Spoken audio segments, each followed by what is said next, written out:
கறி தாலி ஆனம்.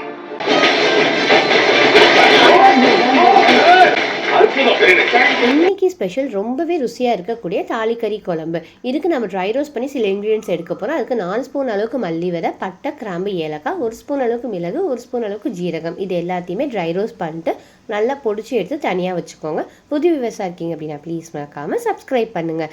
தென் ஒரு குக்கரில் 2 கை அளவுக்கு நல்லெண்ணெய் சேர்த்துட்டு வெந்தயம், கொஞ்சமாக சின்ன வெங்காயம் சேர்த்துக்கோங்க. அது வதங்கினதுக்கப்புறமா 1/2 கிலோ அளவுக்கு மட்டனையும் சேர்த்துட்டு அது கூடவே மஞ்சள் தூள், 1 ஸ்பூன் அளவுக்கு மிளகாய் தூள், உப்பு, இது எல்லாத்தையும் சேர்த்து 2 நிமிஷத்துக்கு கலந்து விட்டுக்கோங்க.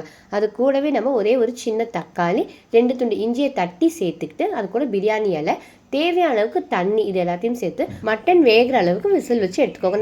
4 ஸ்பூன் அளவுக்கு புழுங்கல் அரிசி எடுத்து நல்லா ட்ரை ரோஸ்ட் பண்ணி அதையும் பொடிச்சு எடுத்துக்கோங்க. அது கூட கொஞ்சமாக தண்ணியும் கலந்து நல்லா கட்டி இல்லாமல் கலந்ததுக்கப்புறமா இந்த குக்கரில் ஆட் பண்ணிக்கோங்க. அது கூடவே நம்ம இனிஷியலாக எடுத்து பொடிச்சு வச்ச அந்த பொடியும் சேர்த்துட்டு ஒரு 10 நிமிஷம் கொதிக்க விட்டுருங்க. அதுக்கப்புறம் 20 பல்லு பூண்டு எடுத்து அதையும் தட்டி சேர்த்துட்டு ஒரு 5 நிமிஷம் கொதிச்சதுக்கப்புறமா மல்லி இலையும் போட்டு இறக்குனீங்கன்னா தாலிக்கறி குழம்பு ரெடி.